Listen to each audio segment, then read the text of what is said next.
This video is sponsored by Ram Ram Group of Companies, co-sponsored by Nature House and Bhaiya Ji Silver Coated Ilaichi. एक चीज़ सोचने वाली ये है कि कोई भी महिला सिर्फ एक अपने पति के पीछे कारण नहीं रही है।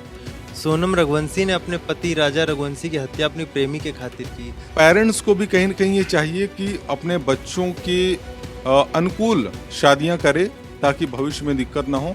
दुर्घटना है अगर, तो फिर वो छुप क्यों रही थी?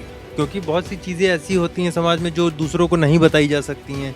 क्या करना है और क्या नहीं करना है इसका निर्णय खुद करना पड़ेगा, लेकिन उसके पहले उसे अपने चरित्र का ध्यान बहुत रखना पड़ेगा। बशीर बद्र जी ने कहा है कि कुछ तो मजबूरियां रही होंगी, यूं कोई बेवफा नहीं होता। लेकिन आज पूरा देश इसी सवाल पर टिका हुआ है कि आखिर सोनम की क्या मजबूरियां थी कि अपने पति को हजारों किलोमीटर दूर मेघालय की पहाड़ियों के बीच में छोड़कर वो गाजीपुर तक पहुंच गई। और तमाम से सवालात हैं जो आज जनता के मन में उठ रहे हैं। कुछ लोग तो यूं तक कह रहे हैं कि आखिर क्या मजबूरियां थी कि सोनम बेवफा हो गई। ये सोनम और राजा का जो पहेलियां उलझी हुई हैं, इस पर आप क्या कहना चाहते हैं? देखिए, पहेलियां क्या उलझी हुई हैं आप देख ही रहे हैं। पिछले कई बार से कैसे कैसे मामले सामने आ रहे हैं। ज़्यादातर मामले ऐसे सामने आए हैं जिनमें महिलाएं जो हैं वो अपने पति की हत्या के पीछे कारण नहीं है। अब एक चीज़ सोचने वाली ये है कि कोई भी महिला सिर्फ एक अपने पति के पीछे कारण नहीं रही है। उसके साथ साथ वो पुरुष भी हैं जो उसका साथ दे रहे हैं। उनको ये नहीं पता है कि जिस पति को वो मरवा रही है, तो आप भी एक पुरुष ही हो। कल को वो आपके साथ किसी और के साथ मिलकर के आपके साथ भी ऐसा कर सकती है। तो ये समाज बड़ा एक ये देख नहीं रहा है। इंसान ये चीज़ देख ही नहीं पा रहा है। उसको ये समझ में नहीं आ रहा है कि वो कर क्या रहा है। और वो बस अब कोई भी गलत कृत्य हो उसमें शामिल हो करके और बताइए हत्या तक को अंजाम दे रहे हैं। और बड़ा ये गंभीर विषय है सोचने वाला। अच्छा, कुछ लोग इस घटना को एक दुर्घटना बता रहे हैं, कुछ लोग ये बता रहे हैं कि नहीं, सोनम कहीं ना कहीं से इस घटना के पीछे है। तो आपको क्या लगता है कि क्या सच्चाई है इस घटना की? देखिए, दुर्घटना है अगर, तो फिर वो छुप क्यों रही थी? और अब तक अगर थी कहीं, तो फिर अभी आकर के पूरा बयान अभी तक नहीं दे पाई है। तो ये दुर्घटना वाली तो चीज़ समझ में आ नहीं रही है। इस चीज़ से ये समझ में आ रहा है कि कुछ ना कुछ ऐसा है जो वो छुपा रही है। और वो क्या है, ये चीज़ देखने वाली है, पूछताछ में पता लगेगी। लेकिन जो छुपाने वाली चीज़ है उसमें एक इंसान की तो मृत्यु हो गई है ना। तो आप जब एक इंसान की मृत्यु हो गई तो उसमें छुपाने वाली कोई चीज़ बची नहीं है। आपको जो भी सच्चाई है वो खुले तौर पर बोलनी चाहिए। और जो भी चीज़ें अभी हुई हैं ये गलत हैं, तो इनको देखना चाहिए। पुलिस को जल्दी इन्वेस्टिगेट करना चाहिए इसमें। जिस तरह से आपने देखा, सोनम रघुवंशी ने अपने पति राजा रघुवंशी की हत्या अपनी प्रेमी के खातिर की। तो इसका एक पहलू ये भी हो सकता है कि उनका जबरन ब्याह करा। ऐसे ये लगता है कि सोनम रघुवंशी ने ही हत्या की है। तमाम ऐसे लोग हैं जो इसे एक दुर्घटना ही बता रहे हैं। तमाम ऐसे लोग हैं जो ये कह रहे हैं कि हो सकता है कुछ और हुआ हो वहाँ। नहीं, देखिए, इसे दुर्घटना कहना तो सही नहीं है, क्योंकि ऐसे कई मामले हम लोगों के पास पहले आ चुके हैं। बहुत से मामले हम लोगों ने देखे। तो इसका मुझे लग रहा है इसका यही कारण है, उनका जबरन ब्याह कराया गया और वो अपने प्रेमी के साथ रहना चाह रही हो। शायद यही कारण रहा हो तो उसकी हत्या कर दी गई। ऐसे कई क्लू मिले हैं हम लोगों को।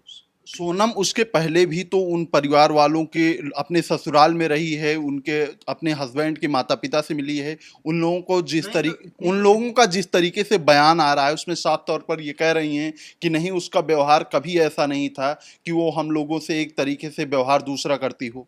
नहीं, तो व्यवहार दूसरा ना करने से आप ये नहीं कह सकते कि उसने ये नहीं किया है। क्योंकि बहुत सी चीज़ें ऐसी होती हैं समाज में जो दूसरों को नहीं बताई जा सकती हैं। वो अंदर उसके अंदर चल रही हो। वैसा भी कई मामले कुछ भी हो सकता है। उसमें हो सकता है सोनम ने भी हत्या कराई हो, या हो सकता है कोई और भी कारण हो। वो तो सारी सीबीआई जांच होने के बाद ही पता चलेगा। ये माहौल बहुत बदल गया है। पहले क्या होता था कि घर पे माँ बाप पूछा करते थे लड़कियों से या लड़कों से कि क्या नाम है, कोई है तो नहीं जिससे तुम शादी करना चाहते हो। तब एक ये चलन चलता था। आजकल तो ऐसा हो गया है कि मुझे ऐसा महसूस हो रहा है कि जहाँ अरेंज मैरिज हो रही होगी वहाँ पर हस्बैंड पूछेगा कि कोई तुम्हारे जीवन में पहले था तो नहीं, अगर हो तो बता दो क्योंकि मेरी जान को खतरा हो सकता है।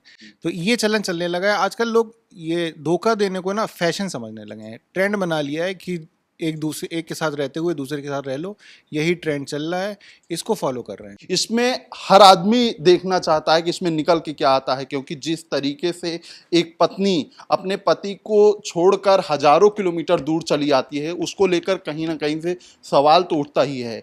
आनंद जी, आप क्या कहना चाहेंगे? जिस तरीके से ये पूरा मामला आज सामने आया है लेकिन कुछ क्लियर नहीं हो पा रहा है, आपको क्या लगता है? देखिए, मुझे लगता है सबसे पहले तो इस मामले की जिस तरीके से शुरुआत होती है, कहीं ना कहीं आज समाज में लोग जिस तरीके से व्यवहार कर रहे हैं और व्यवहारों में जिस तरीके परिवर्तन आ रहा है, वो एक बड़ा मुद्दा है। आप देखिए, मेरे सामने वेबसाइट पे, ट्विटर पे एक लोगों ने अपलोड भी किया है, जिसमें ये सिर्फ एक नाम नहीं है, सोनम, निकिता, मुस्कान, मनिका, प्रगति, प्रतिमा, मतलब ऐसे न जाने कितने नाम हैं जिन्होंने इस तरीके के कुकृत्य किए हैं, जो समाज में एक बहुत ही नेगेटिव संदेश देता है।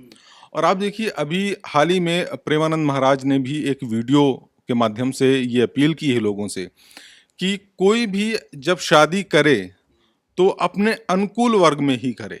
कहने का मतलब, जिससे वो शादी करना चाहता है, चाहे वो लड़का हो चाहे वो लड़की हो, वो उसी से शादी करे, किसी तरीके के दबाव में ना आए। कई बार ऐसा होता है, पेरेंट्स के दबाव में बच्चे शादी कर लेते हैं, लेकिन वो उनके लिए बहुत घातक साबित हो जाता है। कहीं ना कहीं वो खुश नहीं है, तो जिस परिवार में वो जा रहा है, लड़की जा रही है, उस परिवार के लिए भी वो बहुत कठिनाइयां पैदा करेगी और एक और परिवार बिखरेगा इससे।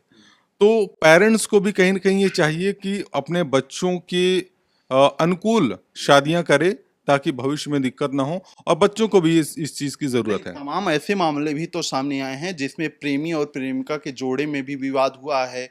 वो लोग भी, दोनों में से एक व्यक्ति ऐसा रहा है कि दूसरे की हत्या कर दिया है। तमाम ऐसे मामले निकल के सामने आए अभी तक। इस पे आप क्या कहना चाहेंगे? इसमें मेरा यही कहना है कि व्यक्ति को क्या करना है और क्या नहीं करना है, इसका निर्णय खुद करना पड़ेगा, लेकिन उसके पहले उसे अपने चरित्र का ध्यान बहुत रखना पड़ेगा। हम कितने ईमानदार हैं अपने साथी के प्रति, ये बहुत बड़ी बात है। अगर हम अपने साथी के प्रति ईमानदार नहीं हैं तो ऐसे कुकृत्य करते जाएंगे, और इसका कहीं ना कहीं एक असर जो समाज में फैल रहा है, वो शायद आने वाली जो वेब सीरीज होती हैं जो OTT प्लेटफॉर्म पर, उसमें जिस तरीके के सीन दिखाए जाते हैं, उसका एक बहुत गहरा इम्पैक्ट पड़ता है। हम कितना भी उसको नकार लें, आप देखिए इन घटनाओं में जिस तरीके से लड़कियां अपने पति का, शादी के बाद अपने पति की हत्या कर रही हैं, जिस तरीके की हाल फिलहाल में घटनाएं आई हैं, चाहे पिछली घटना नीले ड्रम वाली रही हो, चाहे और भी कई घटनाएं रही हों, ये सब कहीं ना कहीं आइडिया उपज रहा है वेब सीरीज देख देख के। तो मुझे लगता है सिनेमा को भी अपनी जिम्मेदारी समझनी चाहिए, क्योंकि सब कुछ समाज पर या किसी व्यक्ति पर नहीं थोपा जा सकता। समाज हम सब से मिलकर बनता है। आपने ईमानदारी की बात की। ईमानदारी वहाँ कहाँ चली जाती है जब एक पति अपने तरफ से पत्नी के लिए ईमानदार हो और पत्नी किसी और के साथ रिलेशनशिप में आ जाए, प्यार में आ जाए, उसके बाद अपने पति की हत्या करवा दे, तो ईमानदारी कहाँ चली गई फिर? नहीं, मैंने किसी एक व्यक्ति के लिए नहीं कह रहे हैं ना, हम ईमानदार का मतलब दोनों व्यक्तियों के लिए कह रहे हैं, चाहे वो लड़का हो चाहे वो लड़की हो। लड़की ईमानदार नहीं है, उसने धोखा किया, अपने प्रेमी के साथ भाग गई, पति की हत्या करा दी, मतलब एक पक्ष तो ईमानदार नहीं है ना। अगर दोनों पक्ष ईमानदार होते तो ऐसी घटनाएं नहीं होती।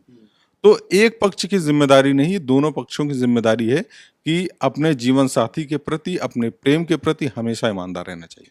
बिल्कुल, ये तमाम हमारे साथी थे जिन्होंने बताया कि अपने प्रेमी हों या फिर अपने पति हों, जिस रिश्ते में आप रह रहे हैं उसमें ईमानदारी सबसे ज़रूरी है, और अगर ईमानदारी नहीं रहेगी तो इस तरह की घटनाएं सामने आती रहेंगी। इस बातचीत में इतना ही। देखते रहिए खबर शॉप। शुक्रिया। New public inter college Lucknow, admission open. For more information call 0522 282232 और 7755 089585।